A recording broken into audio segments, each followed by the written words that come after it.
isso, que se preocupa com isso, tá? Gente, quem está digitando no chat, eu não vou conseguir ver agora. Tá? Então, assim, em 1628, a gente já teve a primeira situação em que houve praticamente que o descobrimento, né, de que a gente tinha uma circulação sanguínea.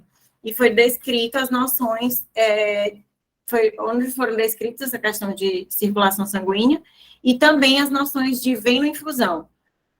Venoinfusão é a infusão de medicações por via transvenosa, tá? Já em 1656, foi realizada a infusão de substâncias em animais utilizando apenas a venopunção, que foi a punção venosa e a infusão de medicação. Em 1660, realizaram as primeiras transfusões sanguíneas, mas não foram publicadas, tá? Já em 1666, foi realizada a transfusão arteriovenosa em cães perante a Real Sociedade de Londres. Essa situação, ela foi a primeira situação que foi divulgada de uma transfusão, propriamente dita, tá? Apesar de ter sido em animais, foi considerada a primeira transfusão realizada.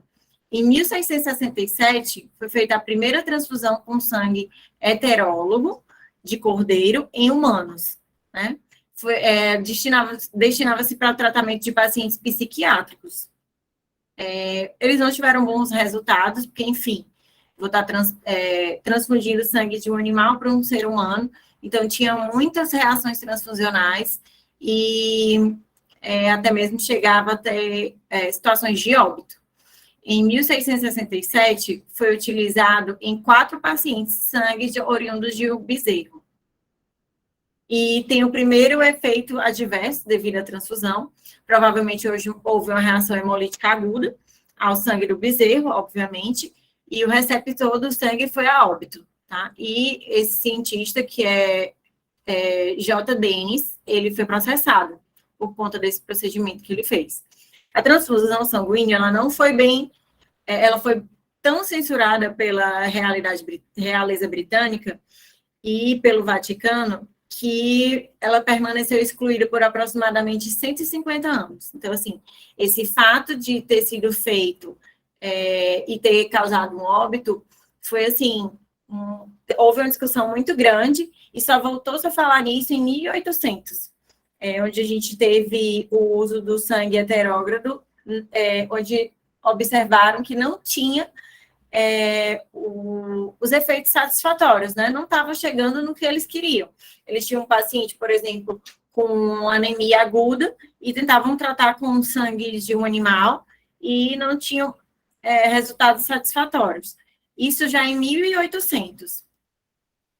Eu vou mudar aqui a tela, vocês me falam se mudou aí para vocês, tá? Aqui tá mostrando já 1818. Mudou aí para vocês? Mudou, sim. Beleza. Em 1818, foi utilizado doadores humanos para transfusão, considerado o primeiro a utilizar a autotransfusão em cães. E, assim, já em 1818, Blundell, quando você ouve falar em autotransfusão, esse cientista foi o que mais utilizou esse tipo de procedimento. Primeiramente, ele fez em animais, que foram cães, e ele teve bons resultados, né? E a primeira máquina de autotransfusão foi criada por ele, inclusive, tá? Já em 1873, Thomas utilizou o leite como um substituto de sangue, obviamente sem sucesso. Em 1874, foi tentado recuperar uma paciente com grave hemorragia no pós-parto, transfundindo sangue perdido no campo operatório, desfrinado e aquecido. Como que funcionou esse procedimento que fizeram em 1874? Uma paciente em pós-parto, provavelmente em síndrome de HELP, não foi descrito qual a patologia que ela teve, mas ela teve um sangramento muito intenso em campo cirúrgico. Então, foi aspirado esse sangue e foi, como a gente fala, de coado, né? E aquecido para ficar em temperatura ambiente. E foi retransfundido para a paciente. Eles tiveram sucesso, porém a paciente foi a óbito. Ninguém sabe diferenciar se foi por conta da síndrome de sangramento, da hemorragia que ela teve, ou se foi por conta da transfusão. Mas nos primeiros momentos em que foi transfundida, a paciente não teve reações transfusionais, tá? Em 1884, foi descoberto que a solução salina substitui o sangue com segurança. Foi que surgiu o soro, tá? Em 1886, Miller reinfundiu sangue perdido por lesão de artéria femoral durante a cirurgia de quadril, com rápida recuperação do paciente. Foi feita a mesma situação que foi feita em 1874 por Miller, e houve sucesso, o paciente não foi a óbito, e a partir daí foi visto que o sangue que o próprio paciente perde, ele sendo recuperado e transfundido em temperaturas ambientes, o paciente recebe sem ter nenhum malefício para ele, tá? Em 1886, Duncan reinfundiu sangue extravasado no campo operatório em um paciente que sofreu amputação por esmagamento da perna em um acidente ferroviário, e foi o primeiro a prevenir a coagulação sanguínea com anticoagulante, que ele utilizou o fosfato de sódio, tá? O que a gente via de problema nessas autotransfusões antigas, de 1874 e de 1886? Eles pegavam o sangue do jeito que saía do paciente, filtravam, colocavam em temperatura ambiente e reinfundiam. Por sorte, não tinha uma coagulação, não tinha um coágulo solto para ter algum malefício para esse paciente, um AVC ou uma trombose.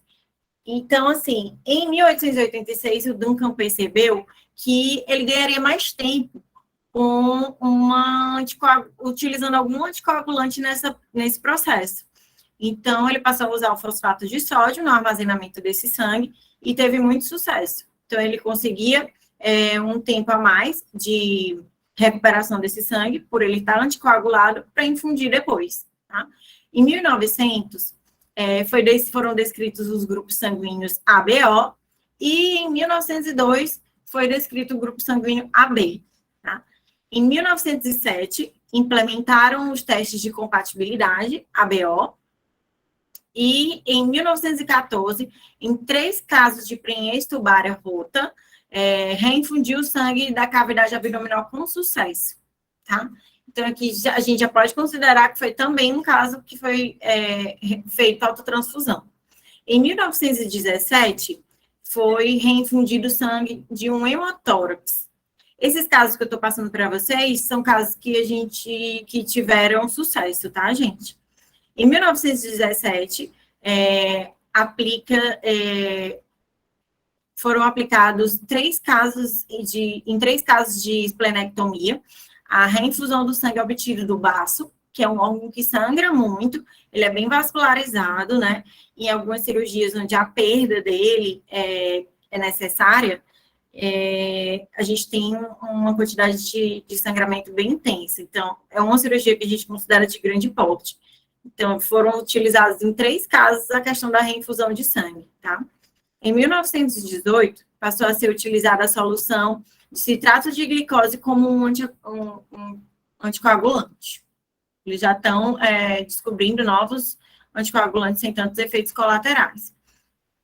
Em 1921, foi feita a primeira descrição da autotransfusão por pré-depósito. Como que funciona esse pré-depósito? Como eu falei para vocês, eles começaram a descobrir anticoagulantes e eles começaram a perceber que esse sangue ele não precisava ser imediatamente transfundido para esse paciente. Eles tinham tempo para tratar esse sangue, aquecer, filtrar e, a partir daí, depois preparar uma bolsa e infundir no paciente. Em 1936, foi criado o primeiro banco de sangue em Barcelona para atender vítimas da Guerra Civil, tá? Em 1937, foi criado o primeiro banco de sangue semelhante aos atuais em Chicago. Vocês podem ver que desde 1600 se fala nisso, aqui a gente já está em 1900, tá? Então, a gente teve uma evolução bem grande em cerca de 300 anos aí, tá? Utilizaram o anticoagulante e preservante, que é o ácido cítrico dextrose, que é utilizado ainda hoje, tá? Em 1949, iniciou-se o uso de equipamento plástico descartáveis em transfusões. Antes era feito em frascos de vidro. Não sei se vocês já chegaram a ver aqueles frascos de dieta enteral antiga. Parenteral, na verdade. É um frasco de vidro bem grande que as autotransfusões eram feitas nele. Tipo aquele frasco da aspiração, só que num tamanho menor, tá? Em 1951, colheu sangue de um paciente, Grant colheu sangue de um paciente que seria submetido a uma cirurgia neurológica de tumor cerebral e iniciou-se a prática da autotransfusão por pré-depósito, que é essa que eu expliquei para vocês, que eles vão ter um tempo melhor e conseguem infundir depois. Em 1957, foi introduzida a solução anticoagulante e preservante, que é o citrato fosfato dextrose. Em 1960, praticavam o pré-depósito. Em 1965, foi introduzido o anticoagulante e preservante novamente. Ele passou a ter mais credibilidade, porque já vinham com um tempo de sucesso, cerca de 10 anos, trabalhando com isso, e ele foi, em 1965, ele teve o descritivo de que ele teve sucesso nessas autotransfusões. Em 1966, realizou-se autotransfusão em cães com sangue obtido de campo operatório, tá? Introduziu uma nova metodologia que passou a ser chamada Canister System. A Canister System, ela foi considerada a primeira procedimento de autotransfusão, tá? Através deste, o sangue de campo cirúrgico, ele era colhido por aspiração a vácuo, indo a um recipiente de vidro com filtro interno, e o sangue acumulado na parte inferior deste recipiente era transfundido para o paciente. Eles utilizavam a técnica de decantação, né? Por isso que a gente mostra aí que era o sangue da parte inferior do recipiente. Em 1968, propuseram um novo método de pré-depósito para cirurgias que previa o uso de múltiplas unidades de sangue. Essa técnica ela ficou sendo conhecida como leapfrog, que é o salto do sapo. Já em 1968, foi desenvolvido um novo aparelho para a transfusão intraoperatória, e este continha um reservatório de cardiotomia com filtro e bomba rolete, que permitia a coleta do sangue do campo operatório e uma rápida reinfusão. O aparelho ele foi comercializado com o nome de Bentley's ATS-100. Então, assim, esse modelo que foi criado em 1968, ele é utilizado até hoje. Então, assim, a gente viu que teve uma evolução bem grande, né? Primeiro que, assim, nos primeiros casos, ainda não tinha sido nem descoberto os tipos sanguíneos e nem muito menos a gente conseguia testar isso, né? Então, a gente pode ver que à medida que evolui a questão da transfusão convencional, evolui também a autotransfusão, tá? É uma realidade que cresceu aí em parceria. Em 1968, utilizaram um novo método de autotransfusão, que é a hemodiluição normovolêmica aguda, que para a gente falar de hemodiluição, eu precisaria de uma outra aula para falar desse assunto com vocês. Também é uma técnica utilizada para reaproveitar o sangue. Eu vou falar aqui rapidamente do que se trata. A hemodiluição é um procedimento onde a gente faz uma sangria desse paciente que vai ser operado minutos antes da cirurgia iniciar. Normalmente é feita uma sangria de 1.000 ml de sangue desse paciente, e ao longo do procedimento cirúrgico a gente vai confirmando como que está o hematócrito, a hemoglobina desse paciente, e, de acordo com a necessidade, esse sangue é reinfundido nele. Essa sangria é feita com aquelas bolsas do Hemop, bolsas próprias para isso, e é um procedimento que foi criado em 1968, então, assim, é bem antigo, mas ainda hoje, bem antigo não, entre aspas, né? É antigo, que a gente ainda continua utilizando e com resultados muito positivos, tá? Esse procedimento constitui na retirada de 20% da volemia do paciente, momentos antes da cirurgia cardíaca, que foram os primeiros casos, como eu falei para vocês. É uma cirurgia de grande porte e é a que é mais utilizada, mais se utiliza dessa tecnologia, sendo a volemia reposta com cristalóides e colóides. Em 1970, foi utilizado o aparelho em Cives, no Vietnã. Em 1976, desenvolveram a cooperação com empresas, desenvolveram em conjunto com empresas um novo dispositivo do Canister System, que é aquele que eu falei para vocês, que fazia em cachorro, tá? E com mais facilidade de manejo e menos oneroso. Porque acaba assim, uma tecnologia criada há 100 anos atrás, se eu trouxer ela para hoje, eu consigo viabilizar, né? Então, assim, ela se tornou mais barata, se tornou mais difundida. E hoje ela é conhecida com o nome de Seronson, nessa época, né? De 1976. Atualmente, há vários similares, como eu falei para vocês. O Canister System é uma tecnologia que só foi aprimorada e é utilizada hoje em dia. Então, assim, ele foi o divisor de águas do que funcionava para o que não funcionava. E em 1978, desenvolveram um aparelho que permitia a coleta do sangue do campo cirúrgico, com posterior centrifugação e lavagem do mesmo, com solução salina em bol de latam, descartável. É outro tipo de situação de autotransfusão.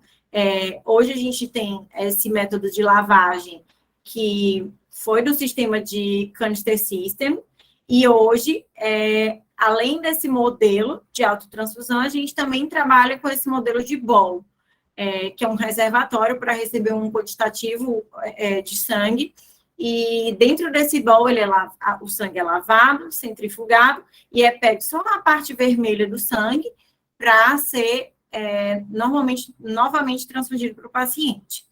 Esse aparelho ele foi industrializado e recebeu o nome de Cell Saver. Essa tecnologia ela foi bem aceita e atualmente existem vários similares mais sofisticados. Ainda hoje tem cirurgião que chega para mim e pergunta: Luma, tu tem um Cell Saver? Luma, tu trabalha com Cell Saver? Então, assim, acabou que o procedimento ficou conhecido como Cell Saver. Eles mesmos nas residências, eles aprendem isso aí. Então, a maioria deles vai chegar para mim e falar assim: não fala autotransfusão, ele fala Cell Saver. Então, o nome praticamente que é conhecido da autotransfusão é Cell Saver, tá? Por conta desse equipamento que foi criado em 1978. Em 1980, introduziu-se o anticoagulante e preservante CPDA-A1, e foi a partir daqui que a gente teve uma difusão maior, uma utilização maior, porque passou-se a ter mais estudos e mais segurança quanto a essa técnica, tá? Então, gente, essa parte chata de histórico acabou, mas eu precisava que vocês tivessem essa noção de que a autotransfusão, ela cresceu, desenvolveu e amadureceu juntamente com a transfusão convencional, tá? Não é uma coisa que eu estou trazendo agora, acaba que é uma tecnologia nova para a gente, mas ela já vem sendo estudada aí há muitos anos, tá? Eu quis associar a autotransfusão à cirurgia cardíaca, porque acaba que é um dos procedimentos de maior porte que são feitos nos centros cirúrgicos do mundo, né? Então, como eu falei, é um procedimento de grande porte, onde é feita uma toracotomia, mais frequentemente uma esternotomia, tá? Aí, nessa primeira foto da direita, a gente tem o corte que é feito no tórax do paciente, tá? É um grande trauma provocado por essa cirurgia. Esse grande trauma, ele explica o grande volume de sangue que pode ser perdido nela e correndo o risco de uma queda desse hematócrito. Então, assim, uma cirurgia cardíaca, ela só acontece com uma reserva de sangue e seus derivados, tá? Nenhum paciente entra em sala sem ter isso, porque é um grande risco para esse paciente. Existem cirurgias cardíacas que não é feito transfusão? Existem. Porém, o paciente só entra em sala com essa reserva, tá? Durante a cirurgia cardíaca, é utilizada uma máquina que a gente fala que ela faz a circulação extracorpórea. Durante a cirurgia cardíaca, o coração ele precisa estar parado para que o médico possa manusear, né? Possa fazer as pontes, ou trocar a válvula, ou corrigir um aneurisma. Então, quem faz esse papel de bomba é essa máquina de circulação extracorpórea, que a gente vê bem aqui nessa imagem da direita, tá? Essa imagem aqui, a gente tem um oxigenador, para ele que o sangue vem, fica armazenado, é reoxigenado e volta para o paciente, certo? Alguém tem alguma dúvida? Eu falei aqui, faz a hora que eu falo. Outra situação sobre a cirurgia... Oi, boa tarde. Oi. Prof, eu já vi cirurgia de revascularização sem utilizar SEC. Existe. E aí, nesse caso, também poderia ser indicado, por exemplo, o paciente fazer uma sangria. Também já vi cirurgias serem canceladas porque não tinha reserva. Pronto. Bem legal seu questionamento. Existem cirurgias cardíacas onde há um sangramento pequeno, por exemplo, uma troca valvar. Tem algumas situações, dependendo da estabilidade desse paciente, da idade, se tem alguma comorbidade, que os médicos eles conseguem até trabalhar numa velocidade maior. Então, ok, vou fazer essa cirurgia sem SEC. Porém, o perfusionista precisa estar em sala e a reserva de sangue precisa estar lá, tá? Porque se tiver qualquer intercorrência, ele já está com tudo em mãos, certo? A outra coisa que tu falou foi de... Me perdi agora. Se teria indicação... No caso dessas cirurgia cirurgias de suspensa, né? revascularização que não utilizam SEC, se o paciente poderia fazer essa sangria Pode. Procedimento, Toda porque se ele cirurgia... precisasse e não tiver, né, o Isso. sangue dele disponível na casa, aí, em caso, né, de Utiliza o alguma dele mesmo. intercorrência, já teria lá disponível. Interessante. Isso, acontece, tá? É uma técnica pouco difundida ainda, porém, tem uns resultados incríveis, tá? Tem cirurgiões que já concordam em fazer e, normalmente, a gente não usa o sangue que está em reserva, certo? Tu também falou da questão de suspender cirurgia por falta de sangue. Ainda hoje existe isso aqui. Tem anestesistas que eles não... acredito que não tenham se atualizado tanto e eles não aceitam, tá? Entrar em cirurgia sem a reserva de sangue, apesar de ter autotransfusão, da gente fazer o procedimento de sangria e tudo, eles não aceitam, tá? Existem estratégias de recuperação sanguínea utilizadas no perioperatório da cirurgia cardíaca, capazes de preservar o sangue autólogo, porém, o não conhecimento dessas técnicas por parte da equipe multidisciplinar atuante nesse tipo de procedimento cirúrgico faz com que se opte pela utilização do sangue homólogo na maioria das vezes. Então, é isso que eu acabei de falar para vocês. Às vezes, o próprio anestesista desconhece as vantagens da técnica e se recusa a fazer a cirurgia sem uma reserva sanguínea, tá? A utilização de transfusão de sangue indiscriminada, sem considerar as técnicas de recuperação sanguínea nas cirurgias cardíacas, ela pode estar associada ao aumento de complicações no pós-operatório, tais como insuficiência renal, insuficiência cardíaca, doenças infecciosas, entre outras, e, consequentemente, um maior tempo de internação hospitalar. Eu já venho fazendo autotransfusão aqui em cirurgia cardíaca, mais ou menos desde 2018, tá? Em 2018, começou a se solicitar para os convênios, apesar de não autorizarem alguns médicos, eles pediam para o paciente pagar por fora, quando eles viam que tinha um pouco mais de condição. Por quê? Eles começaram a perceber que um paciente que ele era submetido à autotransfusão, ele tinha uma alta mais precoce da UTI, ele tinha uma reação inflamatória menor, ele conseguia ser estubado antes e até mesmo na sala de cirurgia. Então, ele tornava o procedimento mais seguro, até para ele mesmo, o cirurgião. porque ele que acompanha esse paciente no pós-operatório. Então, eles começaram a ver os benefícios da autotransfusão nos resultados, e, a partir daí, até mesmo quando os convênios não autorizavam, eles resolviam solicitar, explicando para o paciente os benefícios que ele teria. Então, o que acontece hoje com a cirurgia cardíaca? A equipe cirúrgica, ela se utiliza e evita a utilização de sangue e seus derivados, tá?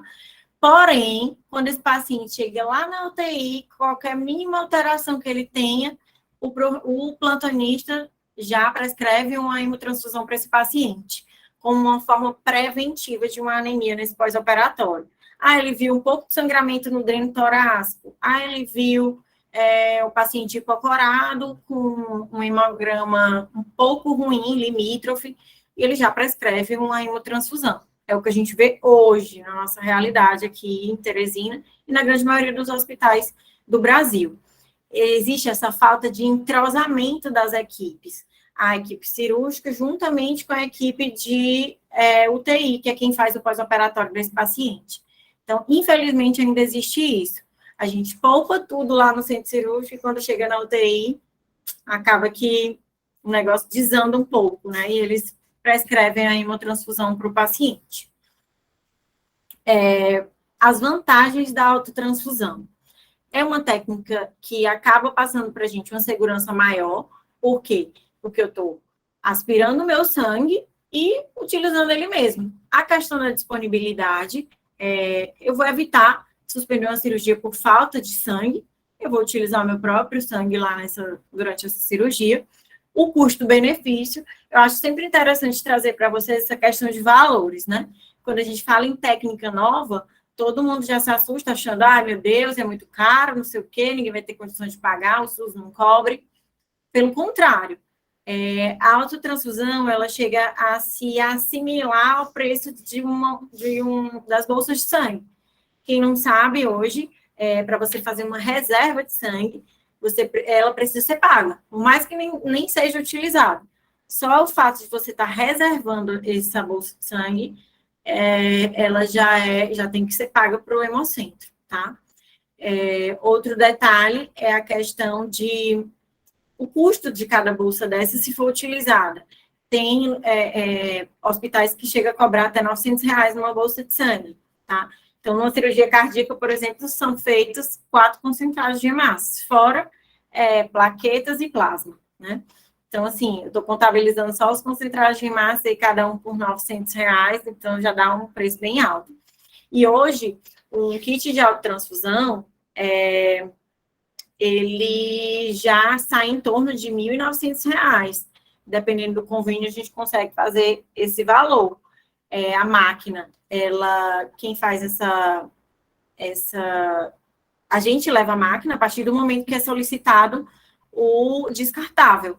Então, assim, o hospital não precisa arcar com essa parte do custo do equipamento, porque a empresa que vai vender o descartável, ela disponibiliza a máquina, tá?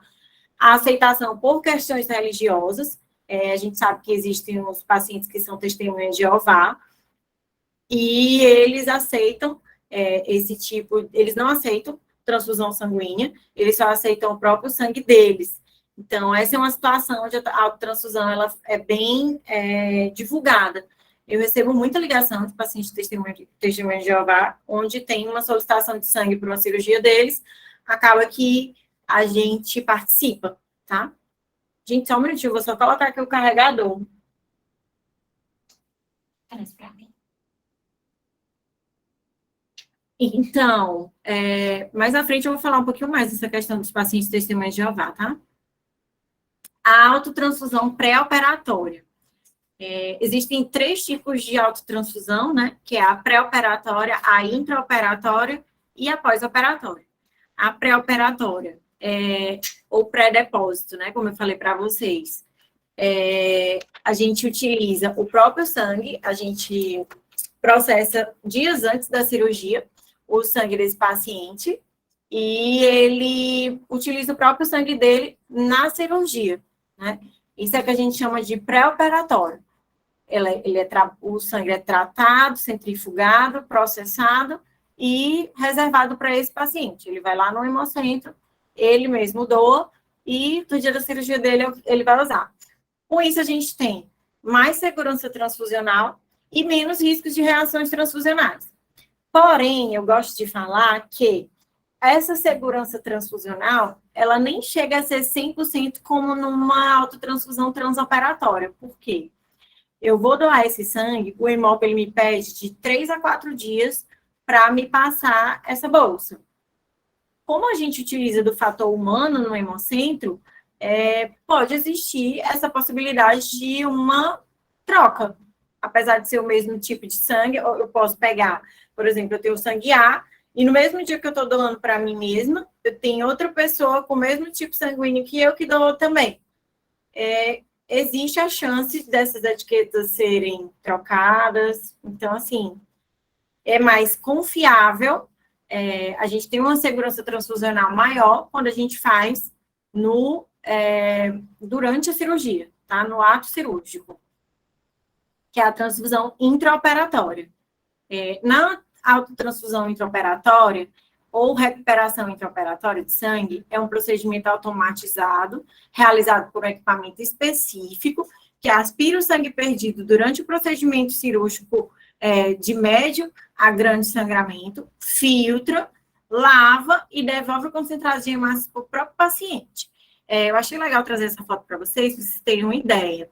Aqui a gente tem um reservatório, né, que a gente viu que lá, historicamente, em 1950 e alguma coisa, ele já foi criado, que era um reservatório de armazenamento, tá? O sangue que vem do campo, ele é aspirado e é armazenado aqui. Quando chega num certo volume, a gente começa a processar e criar uma bolsa. Ó, dessa imagem eu achei legal trazer, porque a gente vê tanto o reservatório, quanto o sangue já sendo infundido aqui no paciente, certo? Então, a gente consegue fazer de forma imediata. Outra situação é a da transfusão intraoperatória, que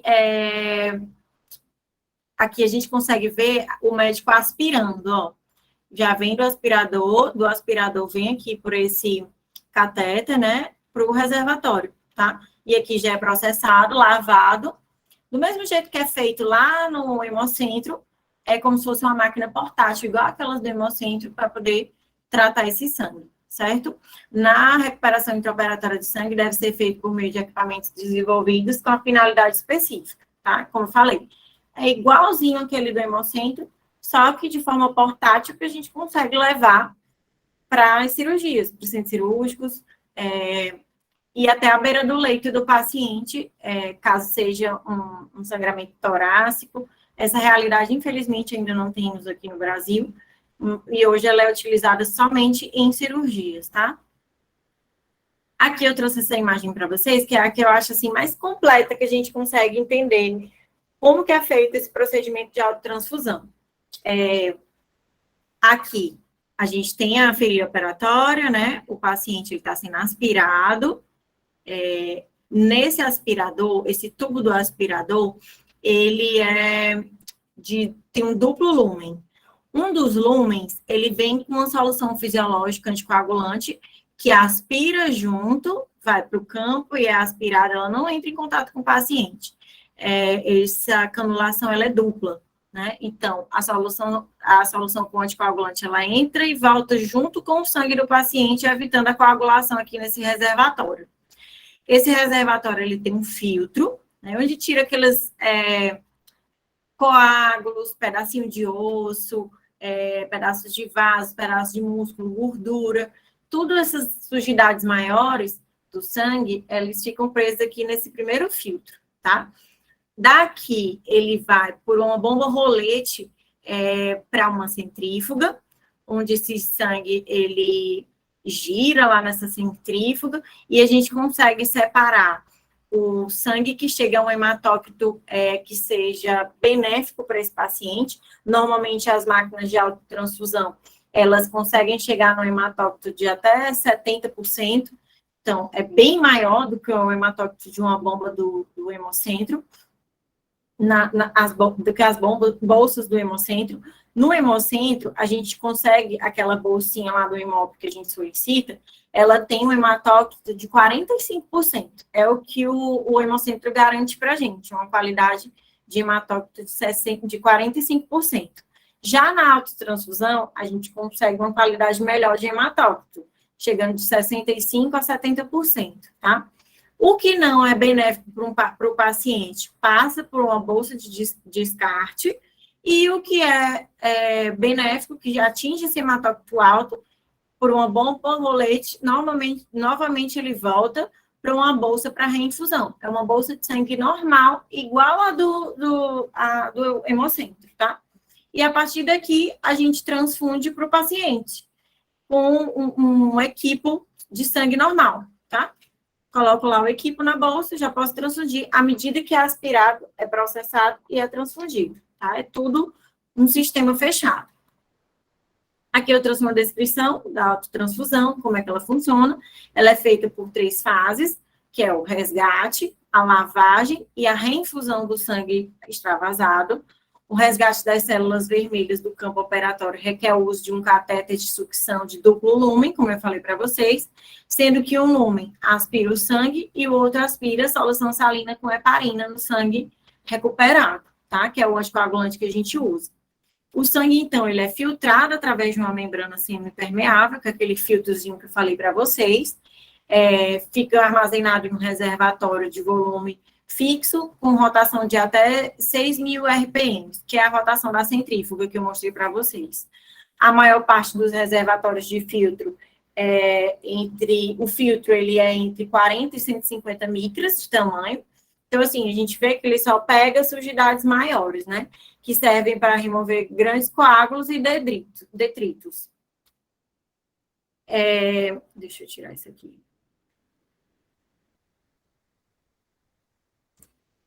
Após a filtração, o sangue passa por uma etapa de separação dos componentes, que é realizada através da centrifugação. A força centrífuga faz com que os eritrócitos, devido à sua maior densidade, fiquem na parte inferior da bacia do reservatório, né? Então, devido à menor densidade do plasma, esse fica na parte superior e é direcionado para a bolsa de descarte. Por quê? O que a gente vai utilizar? Como eu falei para vocês, a autotransfusão, ela recupera a parte vermelha do sangue. Então, assim, a gente consegue atingir um hematócrito bem alto com isso. Os resíduos como leucócitos, plaquetas, plasma, anticoagulante, gordura, fatores de coagulação e hemoglobina livre também são direcionados para o descarte, tá? Após o processo, as hemácias são recuperadas, recolhidas em uma bolsa separada e ressuspendidas em uma solução salina, resultando em um hematócrito alto, né, que é de 50% a 80%. Os eritrócitos, eles podem ser infundidos imediatamente ou num prazo de até 6 horas. Eu costumo dizer que a validade de uma bolsa feita num sistema de autotransfusão é a mesma bolsa é a mesma validade de tempo de um concentrado de hemácia fornecido pelo Hemocentro. Então, assim, às vezes eu estou em cirurgia e a gente processa lá o sangue, o anestesista diz que não precisa fazer agora, então a gente vai fazendo e deixa lá armazenado.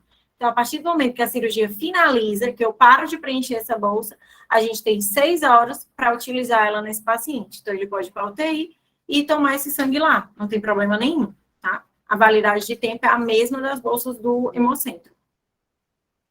E as indicações para a utilização da autotransfusão.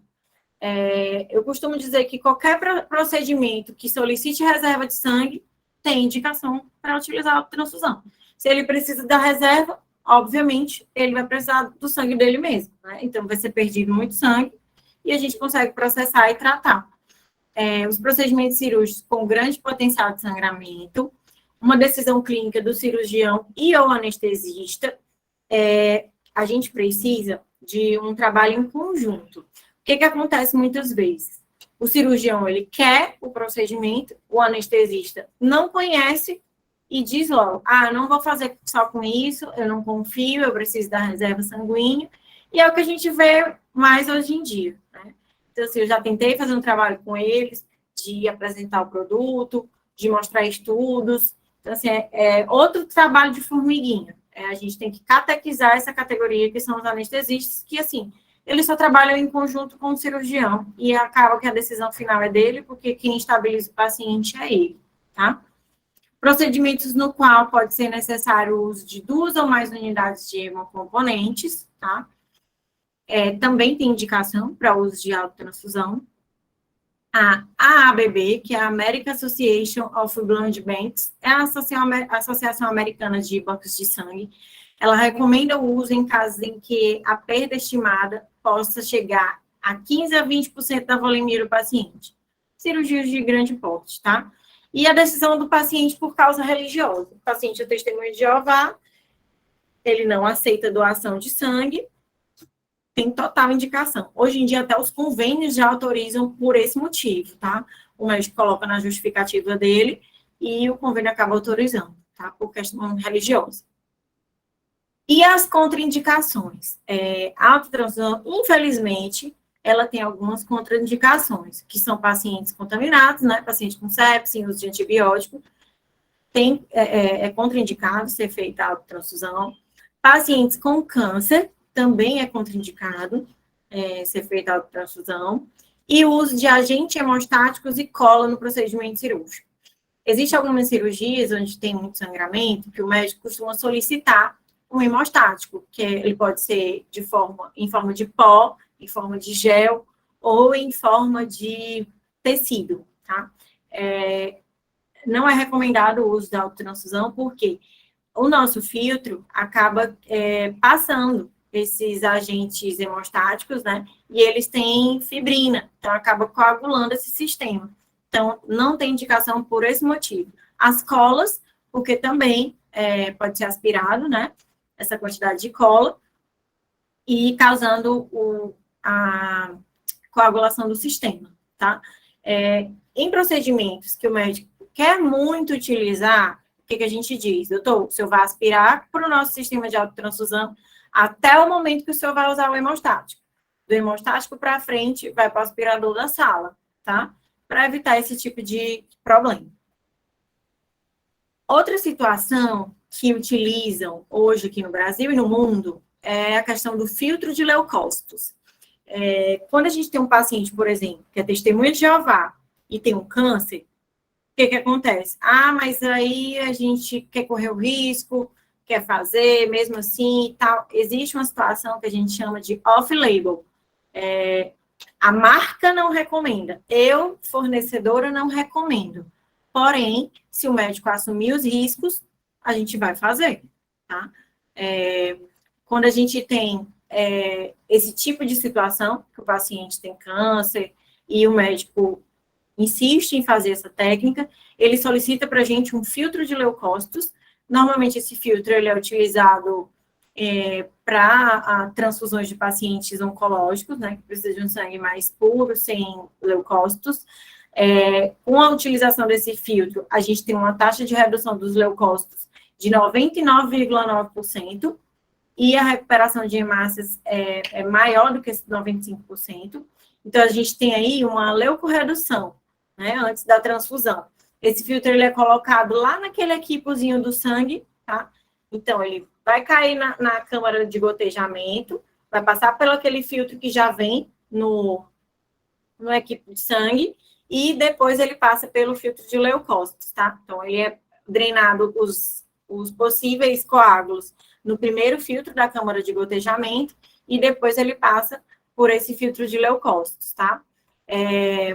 A leucorredução antes da transfusão ela é comprovadamente benéfica para reduzir a reação adversa e a transmissão de patógenos na transfusão de sangue desde 1985. Então, assim, é relativamente novo. Alguns médicos optam por isso para poder fazer autotransfusão em pacientes oncológicos, tá?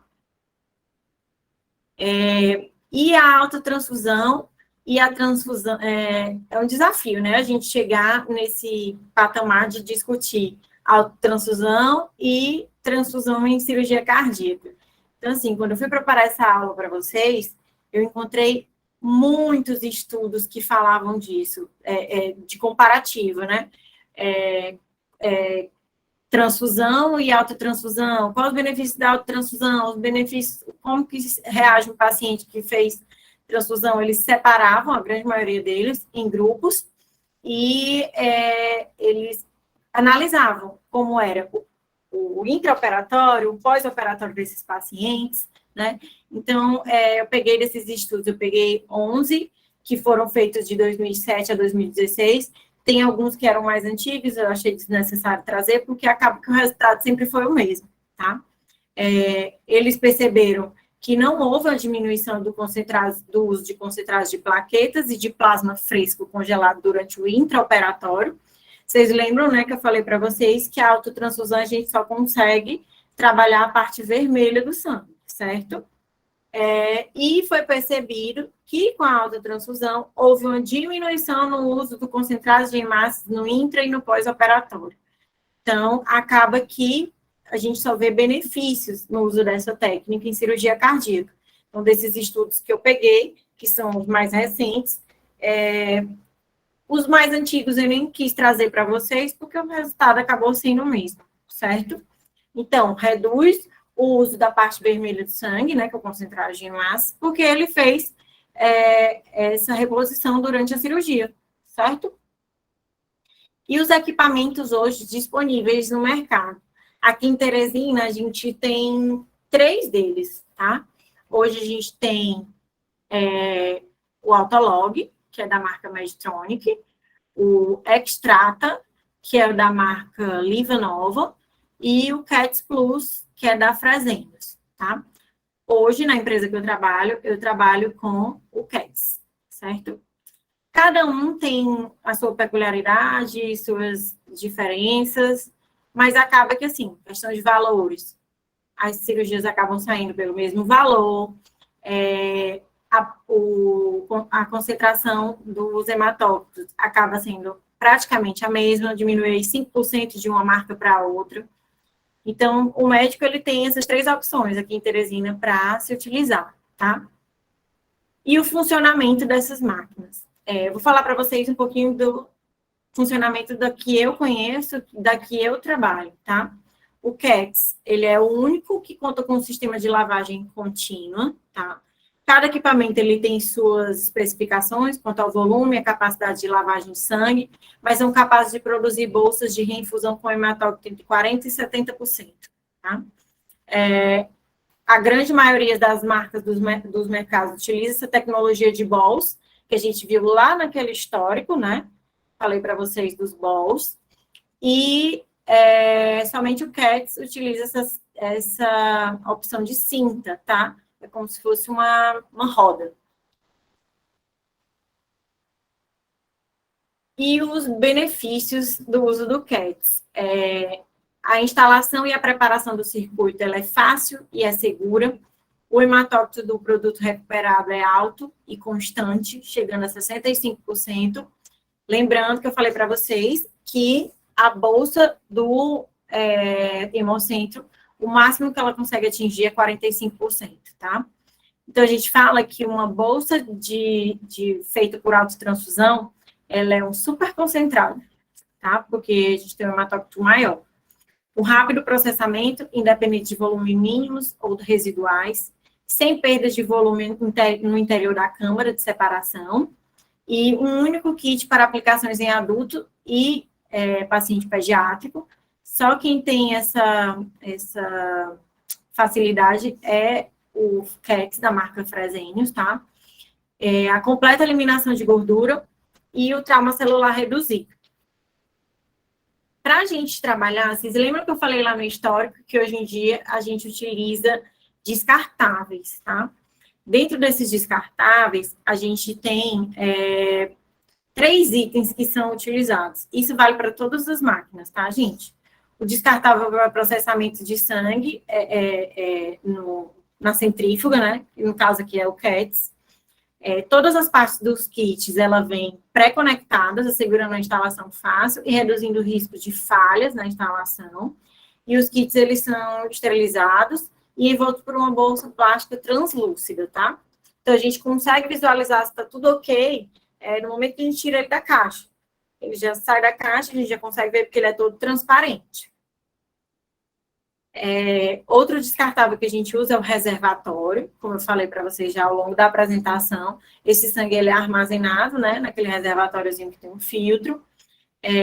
O kit é o reservatório, utilizado para a etapa inicial do procedimento, que possui no seu interior um elemento filtrante para remoção de macroagregados e fragmentos diversos que possam ter sido aspirados no campo, juntamente com o sangue.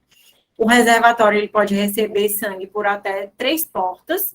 Ele tem, em suas conexões superiores, além do campo que a gente do sangue que a gente aspira do campo, a gente consegue trazer o sangue que, por exemplo, fica acumulado na máquina de circulação extracorpórea, ou um sangue que foi aspirado, foi enxugado com as gases.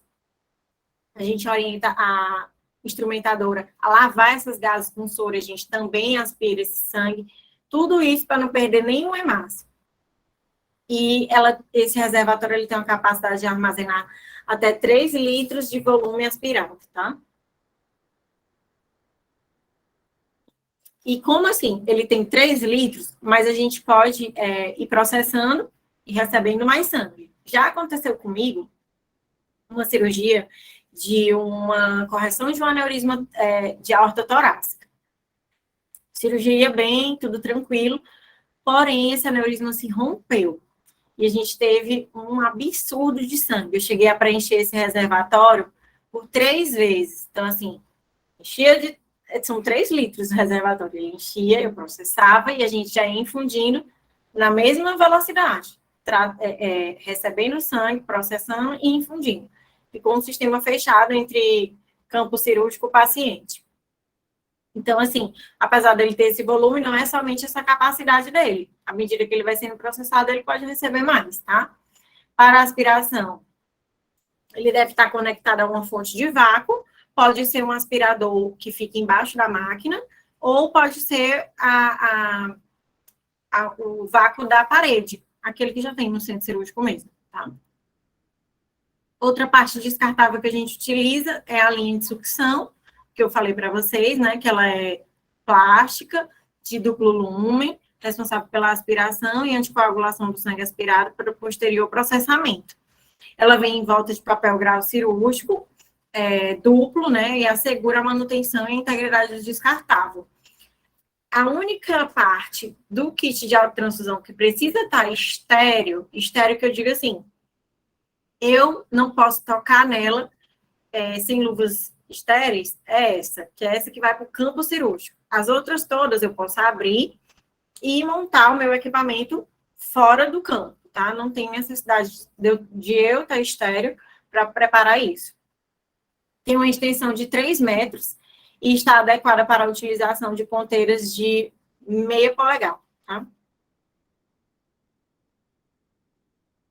E aqui a gente tem a maquinazinha que a gente usa, que é o CATS, como eu mostrei para vocês. Aqui a gente tem um reservatório, né? O sangue ele é aspirado e vem para cá. Aquela parte toda que eu mostrei no começo, que é o kit de descartáveis que faz o processamento, ele fica encaixadinho todinho aqui dentro da máquina. E o que é utilizado, o que atinge o hematócrito de 65%, aqui dentro dessa máquina tem um sensor que ele consegue localizar, né? Localizar, identificar um hematócrito de 65% para poder subir para essa bolsa, que é a que vai ser transfundida para o paciente. Não sei se vocês conseguem ver, mas ela tem 2 pontinhas aqui, e nessas pontinhas é onde a gente conecta o equipe de sangue, e para transfundir direto para o paciente. Então, vem aqui do campo para o reservatório, do reservatório, nessa máquina, ela tem uns roletes aqui em cima, que ela puxa do reservatório, traz para a máquina, aqui essa parte de baixo é uma centrífuga, que aqui ele é processado, né, gira lá a centrífuga, atingiu esse hematócrito de 65%, esse sangue sobe para a bolsa. O que não atinge esse hematócrito vai para uma bolsa que fica aqui na lateral, que a gente chama de bolsa de descarte ou expurgo, tá? Aqui trouxe as referências que eu usei, e é isso, gente. tem aqui boa noite, mas é porque essa aula eu preparei tem algum tempo. E eu achava que a minha apresentação ia ser à noite. Mas é isso. Espero que vocês tenham gostado.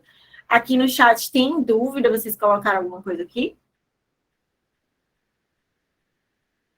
Quem tem alguma dúvida, gente, pode colocar no chat se não quiser falar. Quem quiser falar, pode ficar à vontade também. E eu estou aqui pronta para responder vocês. Espero que vocês tenham gostado.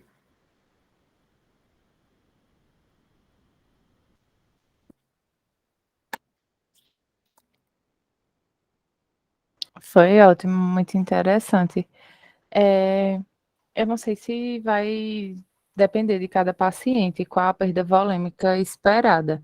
Porque, por exemplo, quando é em uma cesárea ou em parto normal, a gente tem definido, né, que parto normal até 500 ml é normal e cesárea até 1000 ml, a perda volêmica. Uhum. E aí, para pacientes, né, de cirurgia cardíaca, quando é que eu vou saber se ele está entrando aí em hemorragia ativa? Durante a cirurgia cardíaca, a gente vai fazendo várias gasometrias, sabe? Durante o procedimento. E uma gasometria completa, ela vem. Hematócrito, hemoglobina, a gente consegue avaliar essa necessidade de fazer uma transfusão, tá?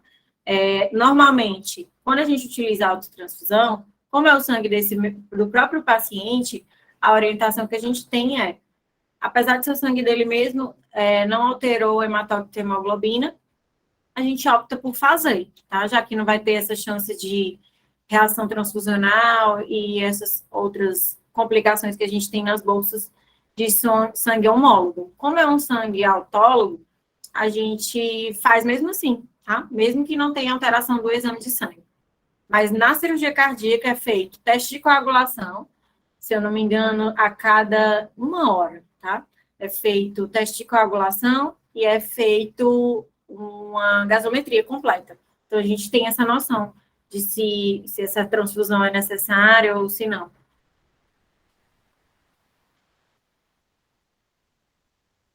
Gente, obrigada, tá? Eu já tinha ouvido falar sobre autotransfusão, mas uma dúvida que eu tinha era sobre como era feito. Que bom, gente. Esclareci as dúvidas de vocês. É um assunto que eu gosto muito.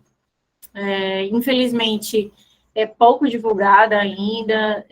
Tem profissionais que, principalmente os anestesistas, eles não confiam muito na técnica. Hoje, aqui em Teresina, a gente usa muito em cirurgia cardíaca. Além da cirurgia cardíaca, algumas cirurgias ortopédicas, onde a gente tem uma perda volêmica muito grande, que às vezes a gente nem sabe, tá? Mas uma cirurgia de escoliose, ela tem grande perda sanguínea. Acaba que, às vezes, eu consigo processar uma bolsa maior numa cirurgia de escoliose do que numa cirurgia cardíaca, por incrível que pareça, tá? Então, assim, a gente já está conseguindo mudar um pouco essa realidade aqui do nosso estado, mas como eu falei, é um serviço de formiguinha, né? A gente precisa chegar num profissional de forma, assim, delicada, que a gente não pode falar de qualquer jeito, principalmente com um profissional médico. Eles são bem, como é que eu posso dizer? Eles são bem, a gente tem que ser bem melindroso quando vai tratar com eles. Então, ainda mais eu sendo enfermeira, acaba que não me escutam muito, mas eu estou tendo bons resultados, eu consigo apresentar alguns trabalhos científicos para eles, e está dando super certo. E, assim, os convênios já conhecem, a gente já tem uma facilidade maior, coisa diferente de quando eu comecei em 2016, nenhum convênio autorizava, hoje já está no rol da ANS, então a Unimed já não reclama tanto para autorizar. Convênios nacionais, CACI, FUSEX, já autorizam, e a gente tem até no SUS, né? Como eu falei para vocês, todas as cirurgias cardíacas do hospital universitário hoje são com autotransfusão. Então, assim, para o paciente, isso é um benefício absurdo. Então, eu sou muito feliz por essa técnica estar sendo cada vez mais divulgada. Se eu for operada e precisar de sangue, eu quero autotransfusão. Obrigada, Laura. Gabriele, Adriele, Vitória. Feliz que vocês tenham gostado. Queríamos agradecer a senhora pela excelente palestra. Senhora, Foi doeu. grande valia para o nosso conhecimento. Eu que agradeço o convite, tá, gente? Peço desculpas aí pelo começo, que deu uma enrolada nessa questão da apresentação, mas eu espero que não tenha atrapalhado ninguém entender. E quem puder divulgar, quem quiser na sua faculdade, uma aula específica de autotransfusão, eu consigo ir levando os descartáveis, apresento para vocês, tá, gente? Eu estou à disposição. Vocês podem entrar em contato comigo pelo meu Instagram. Meu Instagram é lumabvasconcelos_, e podem ficar à vontade. Além de autotransfusão nas faculdades, eu tenho essa aula pronta, eu tenho também uma aula sobre bombas de infusão, que eu não trouxe hoje, porque, enfim, é o congresso de cardiologia, né? Então, tinha mais a ver com autotransfusão. Mas, se vocês quiserem, eu tenho esses trabalhos prontos para dar em faculdade, para quem ainda for estudante, tá? E é isso, gente. Muito obrigada, boa tarde, e eu espero que vocês tenham gostado.